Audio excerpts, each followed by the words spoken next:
हाय twin flames. आज का message है इनर वर्क के ऊपर कि इनर वर्क क्या है एग्जैक्टली। सबसे पहली चीज़ तो इनर वर्क सबके लिए एक ही है, ठीक है। चाहे आप मैरिड हो, अनमैरिड हो, फीमेल हो, मेल हो, या आप डिवोर्सी हो, ठीक है ना, या आप विडो हो, स्टूडेंट हो, कोई भी हो, सबके लिए इनर वर्क एक ही है। जैसे कि खाना है ना, न्यूट्रिशन सबके लिए सेम है ना, किसी के लिए अलग नहीं हो जाएगा। तो ऐसे ही इनर वर्क हर एक बंदे के लिए टीएफ जर्नी में सेम ही है। वो क्या है? सबसे पहली चीज़ है आपको अपना दिमाग शांत करना है, क्योंकि ये 2 कंट्रोल आपके अंदर है। हर व्यक्ति अभी स्टार्टिंग के लिए सब अपने दिमाग से चलते हैं, उनकी 3D सेल्फ दिमाग के कहने में चलती है, आत्मा के कहने में चलती है, पर अननोइंगली, क्योंकि कॉन्शियस नहीं होते, पता ही नहीं होता कि कौन सी आवाज़ किसकी है। तो इसीलिए हम अपना दिमाग जो है वो सबसे पहले शांत करना होता है, ताकि हम अपनी आत्मा की आवाज़ और क्लियरली सुन पाएँ और कॉन्शियस हो पाएँ। और ज़्यादा ध्यान जब हम लगाएं अपनी 2 आवाज़ों में डिफ्रेंशिएट करने में, तो हमें आसानी हो, ठीक है ना। अगर कोई बच्चा एक चिल्ला रहा है और दूसरा धीरे बोल रहा है, तो जो चिल्ला रहा है सिर्फ उसकी की आवाज़ सुनाई देगी, जो धीरे बोल रहा है उसकी नहीं देगी, है ना। तो धीरे वाले की आवाज़ को सुनने के लिए आपको जो शोर मचा रहा है ना, उसको थोड़ा पहले वॉल्यूम कम करना पड़ेगा। तो इसीलिए पहले जो आपका ये चैटर बॉक्स है ना, ये ऊपर जो फिट हो रखी है ठीक है, जो आपका दिमाग है, ये बेसिकली आपको थोड़ा शांत करना पड़ेगा। कैसे? नॉर्मल मेडिटेशन करके। नॉर्मल मेडिटेशन 10 मिनट सांसों पे ध्यान लगा के कीजिए, ठीक है। आप कोई भी बिनौरल बीट्स जो हैं, अगर दिन में करते हैं मेडिटेशन, सुबह सुबह नहीं कर पाते हैं, तो आप बिनौरल बीट्स कोई भी लगाइए अपने कान में, ईयर प्लग्स, बस उसको लगाना है सो दैट आपको बाहर की आवाज़ सुनाई ना दे, ठीक है। और आपको सिर्फ सांसों पे ध्यान लगाना है। बीच में आपके थॉट्स आएंगे, आने दीजिए और जाने दीजिए, फिर आप अपने सांसों पे ध्यान लगाइए, ठीक है। ये आपको कम से कम 10 मिनट तो करना ही है। अगर आप आगे जाके ग्रेजुअली बढ़ते हैं, आपको अच्छा फील होता है, तो आप अपना टाइम ड्यूरेशन अपने अकॉर्डिंग बढ़ा सकते हैं, पर मिनिमम 10 मिनट, ठीक है। इसके अलावा जो मोस्ट इम्पॉर्टेंट है दिमाग शांत करने के लिए, वो ये कि आप अपने थॉट्स पर चेक रखिए, नोटिस कीजिए हर एक थॉट को कि क्या थॉट आ रहा है। जिनका दिमाग बहुत ही स्पीड से, बोले ट्रेन से भी तेज़ चलता है, वो अपने थॉट को नोटिस नहीं कर पाएंगे उतनी जल्दी। लेकिन हाँ, अगर आप कोशिश करेंगे तो बीच बीच में थोड़ा थॉट्स को पकड़ पाएंगे। तो वो थॉट्स को आपको नोटिस करना है कि क्या थॉट है। नेगेटिव थॉट है तो आप उस पर बात कीजिए, उस नेगेटिव थॉट से आप लॉजिकली बात कीजिए। जितना आप खुद से क्यों, क्या, कैसे करेंगे सवाल जवाब, ठीक है, कि अच्छा ऐसे करूं तो क्या होगा। लेट्स से आपको ये थॉट आ रहा है कि आप अपने टीएफओ ब्लॉक कर दो, उसने आपको ब्लॉक कर रखा है, बहुत दिमाग ख़राब कर रखा है, कभी आता है कभी जाता है, निकालो उसे। तो आप खुद से सवाल करें, अच्छा उससे क्या होगा, अगर मैं उसको ब्लॉक कर दूंगी तो क्या वो वापस आ जाएगा, या उसे अपनी गलती का रियलाइजेशन हो जाएगा कि हाय मैंने इसको ब्लॉक कर दिया, मुझसे गलती हो गई, देखो अब इसने मुझे ब्लॉक कर दिया, क्या होगा क्या इससे। अच्छा अगर मैं ब्लॉक करूं तो क्या मैं खुद को देख पाऊंगी, क्या मैं खुद को, इससे ये नहीं मतलब बैठता कि क्या मैं खुद को ब्लॉक कर रही हूँ या नहीं कर रही, मतलब मेरा फ़ायदा क्या होगा इससे अगर मैं ब्लॉक करती हूँ, और अगर नहीं करती हूँ तो क्यों करूँ, क्यों नहीं करूँ, क्या मेरा फ़ायदा है। जितना आप ऐसे खुद से उस पर्टिकुलर एक जो थॉट आपके अंदर चल रहा है उससे बात करेंगे लॉजिकली, उतना ही वो आपके अंदर से जल्दी निकलेगा, क्लियर होगा। धीरे धीरे जब आप ऐसा करने लगेंगे, अपने हर एक थॉट को नोटिस करके उसको क्लियर करेंगे जो नेगेटिव है, तो धीरे धीरे आपकी जो प्रोग्रामिंग है दिमाग की, वो ऑटोमेटिकली पॉजिटिव होने लगेगी, ठीक है। वो आपको एकदम से नेगेटिव चीज़ों में नहीं लेके जाएगा, आपके दिमाग में थोड़ा शांति भी आएगी और थोड़ा सा पॉजिटिवनेस भी आएगी। तो ये करना स्टार्ट कीजिए। ये 2 तरीके होते हैं अपने दिमाग को कम्प्लीटली शांत करने के लिए। अगर आप लेट गो करते हैं कि अरे कट कर दीजिए, कट कर दो, देखो मत, अगर आप किसी भी अपने थॉट को नहीं देखते हैं तो उसका कोई सल्यूशन नहीं है, ये परमानेंट सल्यूशन नहीं है, ठीक है ना। क्योंकि आप अगर देखोगे ही नहीं तो आप उसको ठीक कैसे करोगे, है ना। तो इसीलिए कोई भी चोट, कोई भी चीज़ को सही करने के लिए उसको देखना पड़ता है, तो इसीलिए देखना बहुत ज़रूरी है। अब तीसरा नंबर पे आता है आपकी फीलिंग्स। अपनी फीलिंग को फ़ील करना स्टार्ट करिए। हर एक पल की फीलिंग होती है, ठीक है। कोई भी काम आप जो करते हैं अपने घर में, अपने ऑफिस में, उस एक पर्टिकुलर काम की भी एक फ़ीलिंग होती है कि ये काम करने में मुझे बहुत अच्छा, जैसे आप अपनी कोई पसंद की शॉपिंग करने जा रहे हैं, ठीक है, या टीएफ से मिलने जा रहे हैं, या कोई काम कर रहे हैं, ठीक है ना, उसमें आपको बहुत एक्साइटेड फील हो रहा है, आपको बहुत अच्छा महसूस हो रहा है, खुशी हो रही है।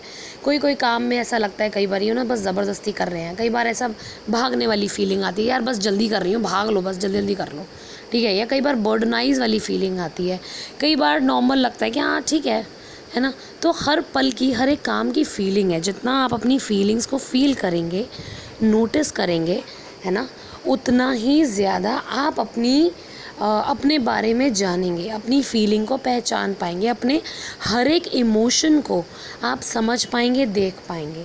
तो ये करना बहुत ज़रूरी है, जिससे आपकी फीलिंग्स और बढ़ें, ताकि आप अपने हर एक इमोशन को बहुत डीपली देख पाएँ, समझ पाएँ। क्योंकि जितना आप अपने इमोशंस को देख पाते हैं, उतना ही डीप में आप अपनी हीलिंग कर पाते हैं। ठीक है, फिर आता है सबसे इम्पॉर्टेंट आपकी हीलिंग। ठीक है, जो है मिरर एक्सरसाइज से। मिरर एक्सरसाइज से आप अपनी हीलिंग करना स्टार्ट कीजिए। ठीक है, मेरी बहुत सारी वीडियोस बनी हुई हैं मिरर एक्सरसाइज पे, लाइव सेशंस भी हैं, मैंने कुछ शॉर्ट्स भी बनाए हैं कि क्या करना है क्या नहीं करना है। जैसे कि मिरर एक्सरसाइज में कभी भी हम इमेजिन नहीं करते, क्योंकि ये आपके पास्ट मोमेंट्स को हील करते हैं। जैसे कि आपकी पास्ट सेल्फ, जो पुराने पल आपके हो चुके हैं, जिसमें आपको दुख लगा है, उसी पल में आपको जाना होता है और वहाँ हील करना होता है। जैसे कि अगर मैं आपसे कहूँ कि आप अपना 10th बोर्ड का एग्ज़ाम देखिए, तो आपको एकदम कोई भी मेमोरी उससे रिलेटेड अपने आप याद आ जाएगी, क्योंकि वो पल आपका है। आपको उसको ज़बरदस्ती इमेजिन नहीं करना है। इमेजिनेशन वो होती है जब आप जो चीज़ आपके साथ हुई ही नहीं है, जो आपका एक्सपीरियंस नहीं है, बट आप उसको सोच रहे हो। ठीक है, जैसे डे ड्रीमिंग, जो हुआ नहीं है, बस हम उसको सोच रहे हैं, देख रहे हैं। जैसे गाइडेड मेडिटेशन, ठीक है ना, हुआ नहीं है आपके साथ, पर हाँ हम एक डिवाइन लाइट फील कर रहे हैं, ऊपर से देख रहे हैं आ रही है, ऐसा देख रहे हैं वैसा देख रहे हैं, पर हुआ नहीं है, एक्सपीरियंस नहीं है। लेकिन मिरर एक्सरसाइज में आपको इमेजिन नहीं करना, वो आपके पास्ट के हर्ट्स को, पास्ट के मोमेंट्स में ले जाके आपको हील करना होता है। तो आपको अपने पास्ट के मोमेंट्स में जाना है। ठीक है, डीप में आप मेरी वो वाली वीडियोस देखिए। मैं यहाँ पे पूरी प्लेलिस्ट जो है मैं वो यहाँ पे कमेंट सेक्शन में पिन कर दूँगी, आप वहाँ से देख सकते हैं। ठीक है, तो मिरर एक्सरसाइज से आप अपनी हर एक चीज़, जैसे कि लोगों ने अलग अलग नाम रखे हुए हैं, जैसे कि शैडो साइड, इनर चाइल्ड, ठीक है, और भी बहुत सारी चीज़ें हैं। तो ये सारी चीज़ें मैं इनऑल गिनती हूँ, क्योंकि ये हीलिंग ही है। ठीक है ना, अब आप इसको ऐसे नहीं कर सकते कि अलग अलग सेग्रीगेट करो। हीलिंग मीन्स ओवरऑल हीलिंग, कि हमें सभी कुछ ठीक करना है। अपनी शैडो साइड, जो भी हमारे में गुस्सा है, जेलिसी है, इनसिक्योरिटीज़ हैं, वो ठीक करनी है। और जितना भी हमारा बचपन से लेकर अब तक के जितने भी वुंड्स मिले हैं, वो भी हमें अपने अंदर ठीक करने हैं। तो सारे के सारी चीज़ें आप मिरर एक्सरसाइज से हील कर सकते हैं। ठीक है, इसके बाद आता है सबसे ज़्यादा इम्पॉर्टेंट आपके अपने कनेक्शन के लिए, जो कि आप अपनी आत्मा से जुड़ें। ठीक है, आप अपनी ट्रू सेल्फ से जुड़ें, वो है आपका खुद से बात करना। जितना ज़्यादा आप सेल्फ टॉक करेंगे, जैसे हर बच्चा बचपन में आपने भी ज़रूर किया होगा, आपस में खुद से बात करते हैं ना। जब हम अकेले में खेलते थे तो हम खुद से बात करते थे ना, है ना, अच्छा ऐसे कर लें, ऐसे कर लें, अच्छा ऐसे हो जाए, फिर ये हो जाए। खुद से बात करता था, हर एक बच्चा करता है। ठीक है, वो प्रोग्रामिंग बनती जाती है, या हमें खुद को अजीब लगने लगता है, या हम बात करना बंद कर देते हैं। तो इसीलिए यहाँ बात करना खुद से बहुत ही ज़्यादा इम्पॉर्टेंट है। जितना आप खुद से बात करेंगे, हर चीज़ पे क्वेश्चन करेंगे, क्वेश्चन करना बहुत इम्पॉर्टेंट है। अपने अंदर जिज्ञासा जो है, ठीक है, जो सवाल हैं वो बनाए रखिए, खुद से पूछिए। जितना आप क्वेश्चन करोगे उतना ही आपको आंसर मिलेगा। अगर क्वेश्चन ही नहीं करोगे तो आंसर कहाँ से मिलेगा। ठीक है, तो बात करना स्टार्ट करिए, अपने ट्रिगर्स के बारे में बात कीजिए, उनको अपने आप को ऑप्शंस दीजिए, उन पर्टिकुलर चीज़ों पर जो आपको ट्रिगर हैं आपके, उन पर ऑप्शंस दीजिए। अच्छा ठीक है, ये मेरे साथ हुआ, मुझे कैसा लगा, क्या मुझे ऐसा लगता है कि मेरी इंसल्ट हुई, अच्छा क्या मुझे ऐसा लगता है कि मैं वर्दी नहीं थी, मुझे ऐसी फीलिंग आई, क्या मुझे ऐसा लगता है, क्या मुझे ऐसा लगता है। ऐसे करके ना, आपको अगर अंदर से आवाज़ नहीं आ रही, आपको ऐसा लग रहा है कि यार ब्लैंक है, कुछ भी नहीं हो रहा, मुझे तो कोई आवाज़ नहीं आ रही, तो आप ऐसे अपने आप को ऑप्शंस देना स्टार्ट कीजिए। लेकिन जितना आप खुद से बात करेंगे डीपली, उतना ही ज़्यादा आप अपने बारे में जानेंगे। ठीक है, उतना ही ज़्यादा आप खुद से कनेक्ट होंगे। तो जितना आप खुद से बात करेंगे, उतना ही ज़्यादा आपकी अपने बारे में एक एनालाइजिंग स्टेट होती है, वो बढ़ती जाएगी, और रियलाइजेशन पे आप आते जाएंगे कि क्या सही है और क्या गलत है, या क्या सच है और क्या झूठ है, क्या इल्यूजन है आपकी लाइफ में। आप ये बहुत आसानी से पकड़ पाएंगे अगर अपने आप को आपने एनालाइज करना स्टार्ट कर दिया। तो तभी कर सकते हैं जब आप खुद से बात करें। ठीक है, तो ये इनर वर्क है पूरा टोटल सबके लिए। इसमें कोई चक्रा मेडिटेशन नहीं है, कोई चांस नहीं है। अगर आप चाहते हैं, आपके पास टाइम है, डेफिनेटली चक्रा मेडिटेशन कर सकते हैं, लेकिन चक्रास इमोशन से चलते हैं। तो अगर आप अपने इमोशंस को ठीक करें, अपने पास्ट के इमोशंस को, तो आप अपने आप ही आपके चक्रास जो हैं वो ऑटोमेटिकली बैलेंस हो जाएंगे अगर आप उनको मिरर एक्सरसाइज से देख के हील करना स्टार्ट करें, अपनी फीलिंग्स पे चलना स्टार्ट करें। इसलिए चक्रा मेडिटेशन इज़ नॉट इम्पॉर्टेंट, ठीक है, क्योंकि वो आपके इमोशन से चलते हैं। करना चाहते हैं, आपके पास टाइम है, 21 मिनट का जो चक्रा मेडिटेशन है वो कीजिए, ठीक है। आपको चैंट्स मैं इसलिए नहीं कहती हूँ क्योंकि लोगों के पास टाइम नहीं होता। अगर आपको अच्छा लगता है तो आप 5 मिनट के लिए ओम चैंट कीजिए, उससे आपको बहुत अच्छा फील होगा, ठीक है। क्योंकि ये चैंटिंग और ये सारी चीज़ें ये टोटली रिलीजियस हैं, ये आपको खुद से कनेक्ट नहीं होने देंगे। यहाँ अध्यात्म का मतलब अपनी आत्मा का अध्याय पढ़ना, तो अपनी आत्मा का अध्याय पढ़ने में आपको बाहरी कोई भी चीज़ नहीं देखनी, आपको खुद को देखना है, अपने अंदर जाना है, खुद को एनालाइज और रियलाइज़ करना है। तभी आप ये चीज़ अपने आप की हर एक चीज़ से ऊपर उठ पाएंगे, तभी आप रियल में अपनी सेल्फ से, अपनी सोल से जुड़ पाएंगे। तो इसीलिए बाहरी कोई भी ऐसी चीज़ जो आप सोचें कि भगवान बाहर है, बाहर हम चैंट कर लें, शिव स्तोत्रम कर लें, ठीक है, योगा कर लें, ये सारी चीज़ें काम नहीं आती, क्योंकि योगा इज़ फॉर बॉडी, ठीक है। ब्रीदिंग टेक्निक्स होती हैं वो भी हमारे योगा क्रिया वगैरह बोलते हैं जैसे हम, ठीक है ना। तो ये जो क्रिया होती है ये सारी चीज़ें भी हमारी बाहरी चीज़ों के लिए हैं।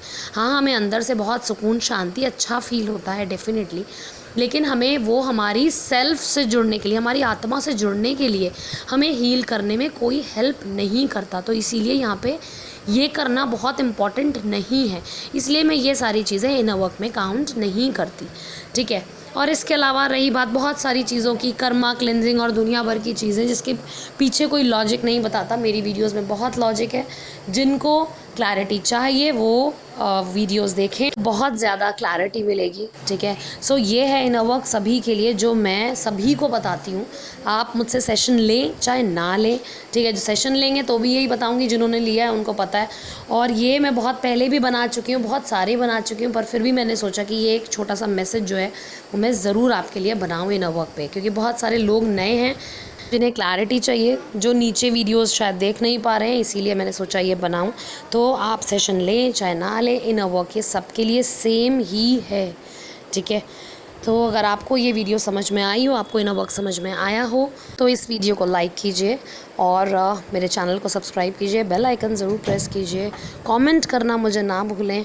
अगर आपको कोई भी डिफ़िकल्टी है, आपको अगर अच्छी लग रही है ये सीरीज़, तो प्लीज़ मुझे कमेंट कीजिए, सो दैट मैं आगे ये कंटिन्यू करती रहूँ। कोई टॉपिक अगर आप चाहते हैं तो प्लीज़ वो कमेंट कीजिए। और अगर आपको लगता है किसी को क्लैरिटी की ज़रूरत है तो प्लीज़ इस वीडियो को शेयर करना ना भूलें। Thank you so much for watching.